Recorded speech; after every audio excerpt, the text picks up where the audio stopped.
Association के अहदेदार इस वक्त न्यूज कॉन्फ्रेंस कर रहे हैं। सियासी विंग्स को तरवीज दे रहा है। यहाँ पर सियासी पार्टीज बना के यहाँ पर अस्पतालों के निज़ाम को तबाह बर्बाद किया जा रहा है। हेल्थ प्रोफेशनल्स एक ऐसा मुकद्दस पेशा है जहाँ पर रंगो नसब, मजहब, इलाकाई, जुग्राफियाई, लसानी हालात से बालातर होकर तमाम मरीजों का इलाज किया जाता है। तो इंसाफ पार्टी के जो डॉक्टर्स और इंसाफ पार्टी का जो निज़ाम अस्पतालों में मुतारफ़ करवाया जा रहा है, हम ये समझते हैं कि वो यहाँ पर जो एक यकसानियत है, जो यहाँ पर एक मुकद्दस पेशे का एक निज़ाम है, उसको तबाह बर्बाद करने की एक साजिश है। और आज पाकिस्तान तहरीक इंसाफ अस्पतालों को पोलिटिसाइज कर रही है, यहाँ सियासी वर्कर्स का, सियासी लोगों का निज़ाम राइज कर रही है। हम बतौर तंजीम इसकी शदीद मजम्मत करते हैं। कल को अगर यहाँ पे मजहबी पार्टीज बनना शुरू हो जाएं, कल को अगर यहाँ पे पाकिस्तान मुस्लिम लीग, काफ, नून, पीपल्स पार्टी, JUI के विंग्स बनना शुरू हो जाएं, तो हम समझते हैं कि इसकी तमाम तर जिम्मेदारी पाकिस्तान तहरीक इंसाफ पर आयद होगी, जिन्होंने यहाँ पे सियासी कल्चर को फरोग दिया है।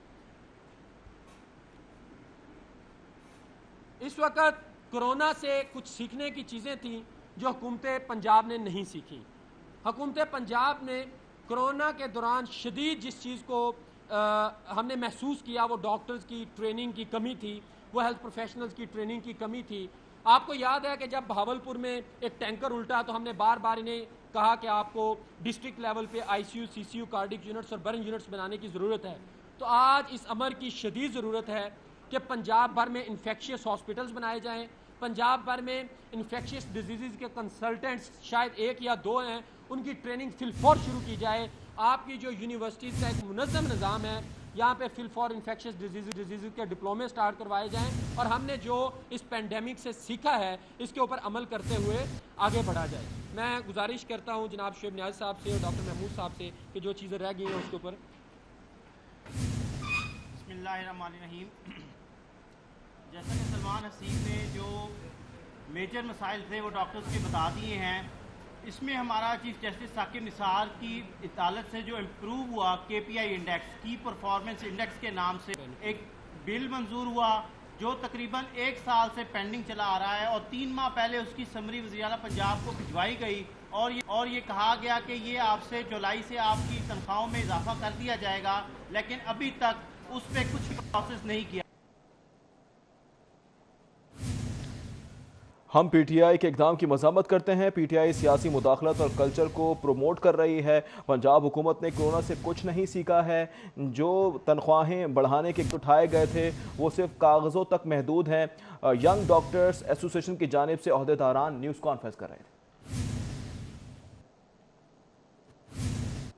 आगे बढ़ेंगे, आपको बताएं कि गंदम की कीमत बढ़ी, मैदा फान की कीमत में भी इजाफा हुआ, नान की कीमत भी बढ़ेगी। मुत्तहिदा नान रोटी एसोसिएशन ने ईद के बाद नान की कीमत 20 रुपए करने का इंदिया दे दिया है। जी हाँ नाजरीन, अब नान आपकी पहुंच से दूर होने वाला है क्योंकि 20 रुपए कोई मामूली रकम नहीं है। 20 रुपए का एक नान अब आपको मिलेगा और गंदम की कीमत बढ़ी है, इसी वजह से ये इकदाम उठाया जा रहा है। मैदा फाइन की कीमत में भी इजाफा हो गया है और नान की कीमत अब बढ़ाई जाएगी। मुत्तहिदा नान रोटी एसोसिएशन ने ईद के बाद आवाम के लिए ये बम तैयार कर रखा है। हसन अली हमारे साथ मौजूद है, उनसे मजीद बात करेंगे। हसन बताएगा, अब क्या शहरी नान भी ना खाए क्योंकि महंगाई का एक तूफान बरपा है? जी बिल्कुल, एक तरफ तो शहर में आटे का 20 किलो का जो थैला है वो नायाब है।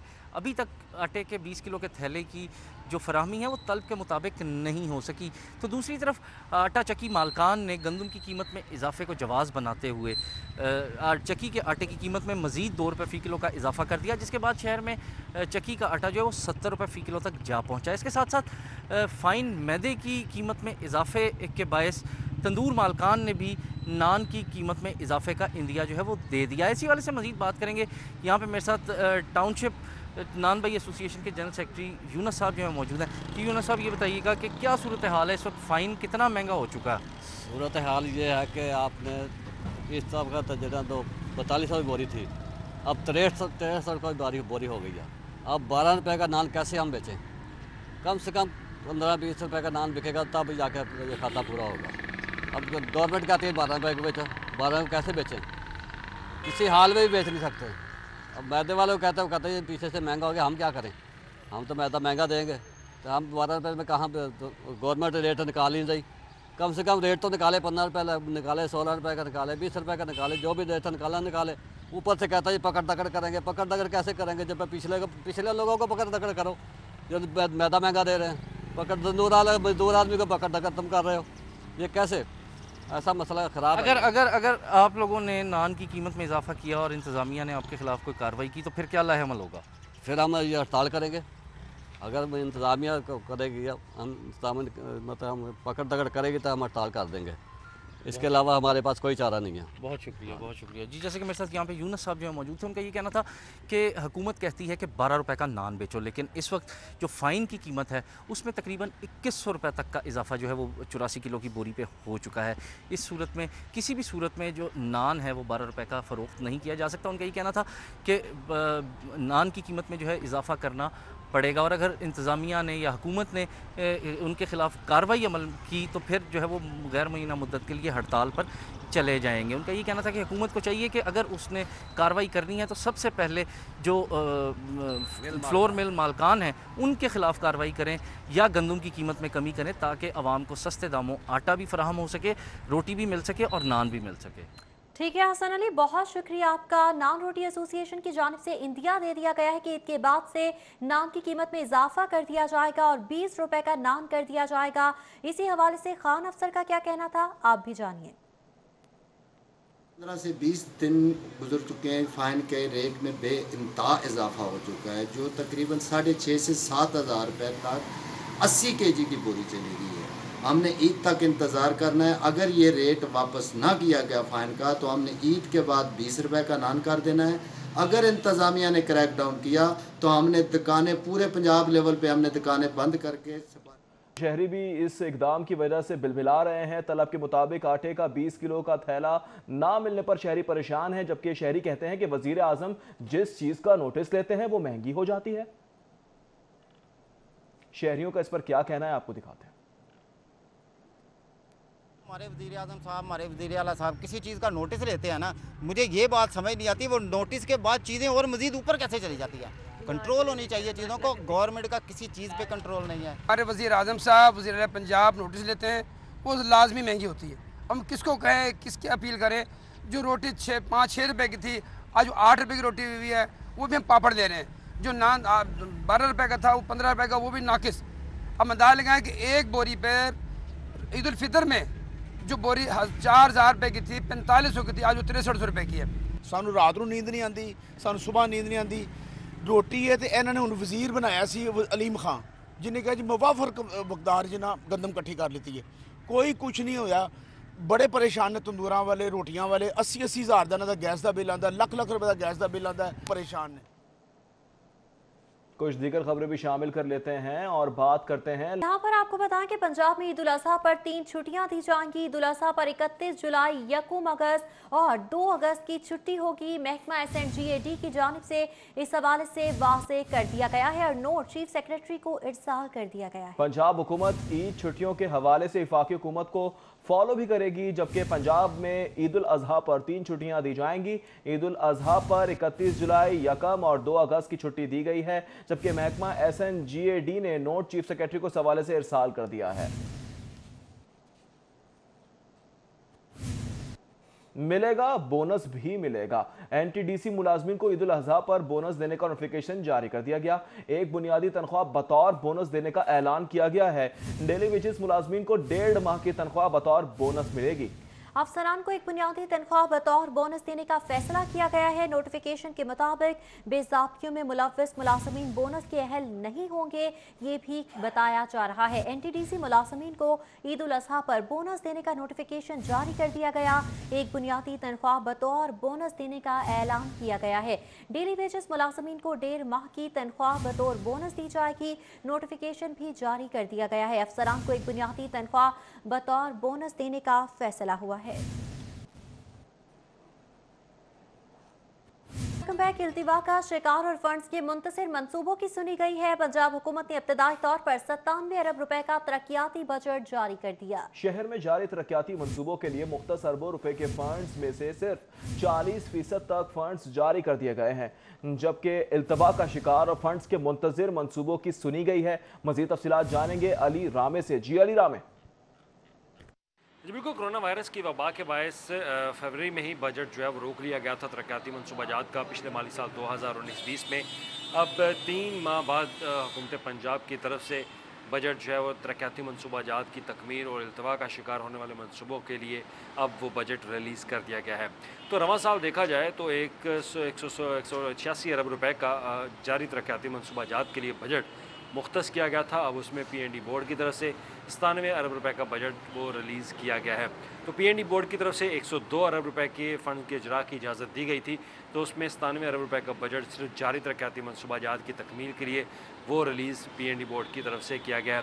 और इसमें अगर लाहौर की बात की जाए तो लाहौर में अरबों रुपए का डेवलपमेंट बजट जो है वो मुख्तस है आइंदा 5 से 10 साल के लिए मनसूबाजात के लिए, लेकिन उसमें से सिर्फ 40% बजट जो है वो रिलीज़ किया जारी तरक्याती मनसूबाजात के लिए। और इसमें जारी तरक्याती मनसूबाजात वो हैं जिसमें स्पोर्ट्स कम्प्लेक्स की तमीर का मनसूबा जो साबिक़ दौर हुकूमत से चलता आ रहा है उसके लिए फ़ंड्स का इजरा किया गया। और इसके अलावा जो शोबा सेहत के और तालीम के मुख्तलिफ मनसूबाजात हैं, मिसिंग फैसिलिटीज़ के हवाले से, सरकारी हस्पतालों में मिसिंग फैसिलिटीज़ के हवाले से उन मनसूबाजात के लिए फ़ंड रिलीज़ किया गया। इसमें ऑरेंज लाइन मेट्रो ट्रेन भी है और वाटर सप्लाई की मुख्तलिफ स्कीमें, उनके लिए बजट जो है वो रिलीज़ किया गया, लेकिन वो बजट बहुत कम रिलीज़ किया गया है। लेकिन अब देखा जाए क्योंकि बजट में शरह जो है बहुत कम रखी गई है रवां माली साल में, तो उसी के लिहाज से 97 अरब रुपए का बजट रिलीज़ किया गया। और इसमें ना सिर्फ मुख्तलिफ प्रोजेक्ट्स की तकमील होगी बल्कि जो लाइबिलिटीज़ हैं कॉन्ट्रैक्टर्स की, उनकी पेमेंट वो भी की जाएगी।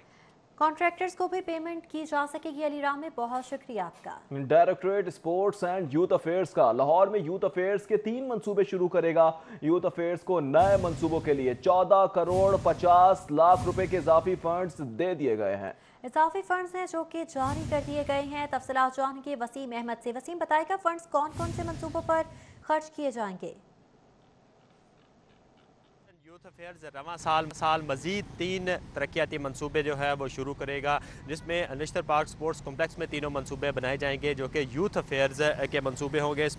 इसके लिए हुकूमत पंजाब की जानिब से directorate and sports and youth affairs को मज़ीद 14 करोड़ और 50 लाख रुपए के फ़ंड्स जो हैं वो मुख्तस किए गए हैं इन मंसूबों के लिए। इनमें जो पहला मंसूबा है वो ई-लाइब्रेरी में जो है यूथ सेंटर कायम किया जाएगा। इसके साथ साथ दूसरा मंसूबा जो है इवेंट मैनेजमेंट सेंटर जो है वो भी कायम किया जाएगा और youth awareness and development centre जो है वो भी नश्तर पार्क स्पोर्ट्स कॉम्प्लेक्स में ही जो है वो शुरू किया जाएगा। ये तीनों मंसूबे जो हैं ई लाइब्रेरी जो कि नश्तर पार्क स्पोर्ट्स कॉम्प्लेक्स में है वो उसी में बनाए जा रहे हैं, जिसके लिए काम का आगाज़ कर दिया गया है और ये तीनों मंसूबे जो हैं रवां साल ही मुकम्मल किए। तीनों मंसूबे रवां साल ही मुकम्मल किए जाएंगे। बहुत शुक्रिया वसीम अहमद। आज ही पंजाब का काम चोर पुलिस एहलकारों से काम लेने का फैसला। लाहौर समेत पंजाब भर में क्लैरिकल सीटों पर काम करने वाले पुलिस कैडर के अफसरान और मुलाजमीन को थानों समेत दीगर फील्ड ड्यूटीज पर भिजवाने का हुक्म दे दिया। 1 हफ्ते के अंदर अंदर तैनातियां करके रिपोर्ट भिजवाने का भी हुक्म जारी कर दिया गया है। जबकि अली साही से मजीद तफसीलात जानेंगे। अली साही बताएगा काम चोर भी काम करेंगे? बिल्कुल, बहुत हो गई काम चोरी और अब काम चोरी पे काम नहीं चलेगा। आईजी पंजाब की जानब से लाहौर समेत पंजाब भर के तमाम DPOs RPOs को हुक्म दिया गया है कि जितने भी पुलिस मुलाजमीन या पुलिस कैडर के लोग क्लरिकल काम कर रहे हैं उन तमाम को वहाँ से हटाकर फौरी तौर पर थानों में या फील्ड ड्यूटी में भिजवाया जाए, ताकि एक तो जो एहलकारों की कमी है वो दूर हो सके, दूसरा पिछले कई सालों से ये बिल्कुल सादा कपड़ों में आके ड्यूटियां सर अंजाम दे रहे हैं, जबकि इनका काम शहरियों की हिफाजत करना है, लॉ एंड ऑर्डर को कंट्रोल करना है। जबकि ऐसे तमाम मुलाजमीन जो हैं वो दफातर में बैठ के पिछले कई सालों से काम कर रहे हैं, जिस पर आईजी पंजाब की जानब से वाज़ेह हदायत जारी की गई हैं कि अगर किसी एहलकार को ड्यूटी करवाना लाजम हो तो उसके लिए आईजी पंजाब की जो इजाज़त होगी वो दरकार होगी। इसके बगैर किसी भी एहलकार को इजाज़त नहीं दी जाएगी कि वो मिनिस्ट्रियल या क्लरिकल काम करे। इसी हवाले से 1 हफ्ते के अंदर आईजी पंजाब ने रिपोर्ट तलब कर ली है। अगर 1 हफ्ते के अंदर किसी मुलाजम को किसी ज़ाती कैपेसिटी में या किसी दफ्तर में काम करता पाया गया तो आईजी पंजाब का कहना है कि मुतलका अफसरान के खिलाफ एक्शन होगा, सख्त एक्शन लिया जाएगा। अली साहिब बहुत शुक्रिया आपका। आगे बढ़ेंगे। आपको खबर दें कि पंजाब असेंबली में तालीम पर अहम बहस शुरू हो चुकी है। बहस का आगाज सूबाई वजीर तालीम डॉक्टर मुराद रास ने किया। डॉक्टर मुराद रास की तकरीर के दौरान अपोजिशन की जानिब से एहतजाज किया गया। अपोजिशन का सूबाई वजीर की तकरीर के दौरान शोर शराबा। अपोजिशन के शोर शराबे में वजीर तालीम की तकरीर जारी रही। अपोजिशन ने झंडे की कॉपियां तक फाड़ डाली और ऐवान में लहरा दी। जबकि आपको बताएं शोर शराबा भी हुआ। ऐवान मछली मंडी का मंजर पेश करने लगा। कभी नहीं सोचा जनाब वापस स्कूलों में आ। अब हम इंशाअल्लाह ताला 1000 और आफ्टरनून स्कूल खोलने जा रहे हैं, जहां पे ये जो 70% वाली परसेंटेज है इसको हम इंशाअल्लाह ताला कम से कम लेकर आएंगे। एमपीएस मिनिस्टर्स सबके पास जाना पड़ता था सिफारिशें करवाने के लिए। अब वो घर बैठ के अपने फोन पे सब कुछ कर सकते हैं। उनके एप्लीकेशन भी फाइल हो जाती है और उनके ऑर्डर्स भी उनके घर उनके फोन पे आ जाते हैं। कभी अपने टीचर हमने डॉक्टर का लाइसेंस होता है, लॉयर का लाइसेंस होता है, हमने कभी टीचर को लाइसेंस नहीं दिया। हम टीचर लाइसेंसिंग एक्ट लेकर आ रहे हैं जो इंशाअल्लाह ताला टीचर्स को वो हम उस मयार में लेकर आ रहे हैं जो पहले कभी भी नहीं था। सबसे बड़ी प्रॉब्लम जो आ रही थी, जो 70% पीछे 70% बच्चे 5वीं जमात के बाद उनको 6ठी जमात कही। रुख करेंगे लाहौर हाईकोर्ट का। लाहौर हाईकोर्ट में शेरशाह कॉलोनी हाउसिंग स्कीम के प्लॉटों की अलॉटमेंट मनसूखी के खिलाफ केस की समाअत हुई है। अदालत ने कमर्शियल इस्तेमाल होने वाले 250 से ज्यादा प्लॉटों की अलॉटमेंट मनसूखी का ऑर्डर मुअत्तल करते हुए समाअत का अहवाल जानेंगे मलिक अशरफ से। मलिक अशरफ बताइएगा। जी, लाहौर हाई कोर्ट में शेरशाह कॉलोनी हाउसिंग स्कीम में 3 मरला रैशी प्लाटों को कमर्शलाइज करने के खिलाफ दरख्वास्त पर समाअत हुई है और अदालत ने 250 से ज़्यादा प्लाटों को मनसूख करने के हुक्म को मुअत्तल कर दिया है और अदालत ने DG housing and town planning agency को नोटिस जारी करते हुए जवाब तलब किया है। लाहौर हाई कोर्ट के जस्टिस शम्स महमूद मिर्ज़ा की अदालत में इस केस की समाअत हुई, जहाँ पर सैयद ज़ीशान हैदर समेत दीगर की जानिब से राजा जहांजेब अख्तर पेश हुए। इसी वाले से हम बात करेंगे राजा जहांजेब से। राजा साहब बताएं कि शेरशाह कॉलोनी में 250 प्लाटों की जो अलॉटमेंट थी उसको मनसूख कर दिया गया था, आपने दलाल दिए, क्या कहा? जो फाटा के रूल्स हैं 2017 के, ये बड़ी डेलिब्रेशन के बाद बने। 1988 की बनी हुई स्कीम उन लोगों के लिए जो बहुत लो सैलरीड स्टाफ है, बग़ैर किसी नोटिस के, बग़ैर किसी इंटीमेशन के, इतनी बड़ी डिस्क्रिमिनेशन के पूरे पंजाब में प्रोसेस चल रहा है। कमर्शलाइजेशन फ़ीस कलेक्ट की जा रही है और यहाँ पे डीजी साहब ने न जाने किस तरह ये कैंसलेशन ऑर्डर जारी कर दिए, जो कि high court was very kind. उन्होंने अनीसा रहमान केस को बेस बनाते हुए कि principle of natural justice must not be disturb. ठीक है मलिक अशरफ, बहुत शुक्रिया तफसीलात से आकर के लिए। LD एवेन्यू 1 के रिहायशी और अलॉटीज की 18 साल बाद सुनी गई है। एवेन्यू 1 और जुबली टाउन में 4 दीवारी सिक्योरिटी, मस्जिद, पार्क्स की बहाली, वेस्ट कलेक्शन के निज़ाम पर मुश्तमिल मॉडल सोसाइटी बनाने के लिए एजेंडा गवर्निंग बॉडी को इरसाल कर दिया गया। इस हवाले से मज़ीद तफसीलात जानेंगे दुर्रे नायाब से। जी दुर्रे नायाब। जी बिल्कुल, लाहौर डेवलपमेंट अथॉरिटी ने 2002-2003 में LD एवेन्यू 1 की बुनियाद रखी थी और उस वक्त से लेके आज तक तकरीबन इसको 18 साल से ज़ायद का अरसा हुआ चला है। बिल्कुल भी बुनियादी सहूलियात जो है वो ना होने के बराबर हैं। सड़कों की बेहतरी नहीं अमल में लाई गई, मुकम्मल तौर पर जो लाइटिंग सिस्टम था वो भी नहीं किया गया।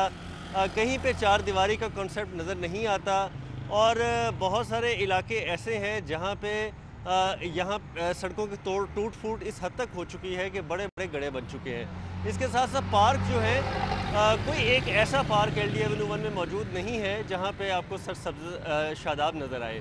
इसके अलावा सिक्योरिटी का वजूद भी नहीं है। आए रोज़ बिजली के ट्रांसफार्मर चोरी होना, बिजली की तनसीबात चोरी होना, तारें काट के ले जाना भी मामूल बन गया है। अब 18 साल बाद LDA ने इस तमाम तर सूरत हाल का नोटिस लेते हुए तमाम जो अलॉटी हैं रहने वाले हैं उनकी सुन ली है और एक गवर्निंग बॉडी में वर्किंग पेपर तैयार किया है जिसमें बेटरमेंट ऑफ LD एवेन्यू 1 के नाम से होगा। वर्किंग पेपर तैयार कर लिया गया है। दुर्रे नायाब, बहुत शुक्रिया आपका। हाजिर होंगे ब्रेक के बाद। पंजाब असेंबली के इजलास का एजेंडा मुकम्मल हो चुका है। पंजाब असेंबली का इजलास सोमवार की दोपहर 2 बजे तक मुलतवी कर दिया गया है। इस हवाले से आपको बताएं कि पंजाब असेंबली के इजलास का एजेंडा मुकम्मल होने के बाद इजलास सोमवार की दोपहर 2 बजे तक मुलतवी कर दिया गया। पंजाब असेंबली के इजलास का एजेंडा मुकम्मल होने के बाद पंजाब असेंबली का इजलास सोमवार की दोपहर 2 बजे तक मुलतवी कर दिया गया। न्यूज़ स्टूडियो से फिल वक्त इतना। देखते रहे सिटी फॉर।